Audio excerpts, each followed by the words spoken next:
তোরা দেখতে পাচ্ছ স্কিনে একটা পিঁপড়ে ছোট্ট, খুবই সাধারণ।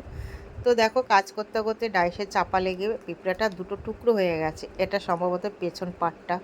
তো দেখো যখন মানুষ ক্ষমতাশালী থাকে, তার তখন অনেক ক্ষমতা থাকে বা তাকে মানুষ ভয় পায়, সে মানুষ হোক বা প্রাণী হোক। কিন্তু যখন সে অক্ষম হয়ে পড়ে, তার থেকে অনেক গুণ ছোট যারা বা ক্ষমতাহীন, তারা সেই সুযোগটাকে কাজে লাগায়। এখানেও সেটাই হয়েছে। দেখো ওর থেকে কত ছোট ক্ষুদ্র পিঁপড়েগুলো তাদের খাদ্যের সামগ্রী বানাবে বলে তাকে নিয়ে যাওয়ার জন্য চেষ্টা করছে।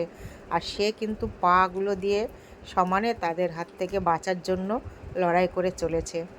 সে অনেকবার চেষ্টা করছে। দেখো দেখতেই পাচ্ছে যে ছোট ছোট পিঁপড়ে চারিদিক থেকে আসছে। তো ও কিন্তু বাঁচার চেষ্টা করছে। ছিল কিন্তু আরও এই পাশে, একটু একটু করতে করতে ওই দিক অনেকটাই সরে গেছে।